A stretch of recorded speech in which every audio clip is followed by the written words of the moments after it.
La revue de presse du jour. Bonjour et bienvenue.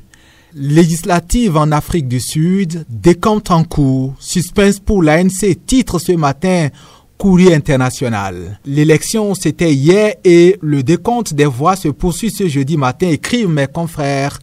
Sur les plus de 27 millions d'inscrits, la participation s'annonce forte avec la commission électorale qui estime qu'elle sera bien supérieure à celle des dernières législatives de 2019 qui était de 66%. Mes confrères rappellent que les Sud-Africains devraient choisir parmi une cinquantaine de listes pour élire 400 députés à la proportionnelle qui désigneront à leur tour le prochain président courant juin prochain.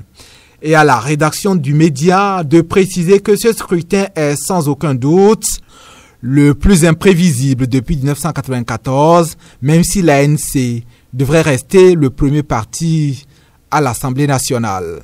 Économie morose, scandale de corruption à répétition, le parti au pouvoir en Afrique du Sud risque d'obtenir un résultat potentiellement inférieur à 50%. Il serait alors contraint de former un gouvernement de coalition, pensent les observateurs, que cite Courrier international. En Afrique du Sud, des législatives à haut risque pour l'ANC plaque le quotidien canadien Le Devoir.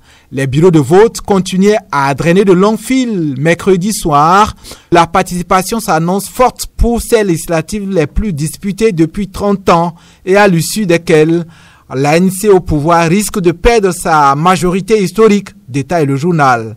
Mes confrères canadiens affirment que la principale menace pour le parti au pouvoir viendra des radicaux de gauche, des combattants pour la liberté économique EFF de Julius Malema, crédité de 10%, et le MK de Jacob Zuma, crédité de jusqu'à 14% des suffrages. Un dernier parti dont les rangs ont été gonflés par les déçus du parti au pouvoir, la NLC. Transparence budgétaire, le Bénin est champion dans l'espace francophone mondial, nous informe ce matin La Nation qui évoque des progrès significatifs réalisés par le pays.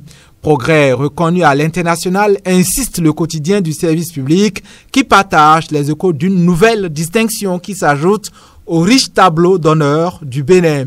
Il s'agit de l'issue de l'enquête sur le budget ouvert EBO 2023 qui vient de consacrer le Bénin comme champion dans l'espace francophone mondial. L'enquête sur le budget ouvert EBO 2023 a été menée par l'International Budget Partnership, IBP, en collaboration avec ses partenaires.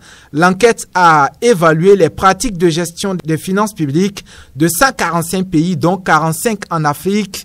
Notre pays a obtenu une note de 79 sur 100 en nette amélioration par rapport aux années précédentes et se hisse ainsi au sommet des pays francophones en matière de transparence budgétaire, dépassant même la France, la Suisse, la Belgique, le Canada, entre autres, et surtout s'adjugeant la deuxième place en Afrique, juste derrière l'Afrique du Sud, sur le plan continental. La revue de presse, bonne journée à tous.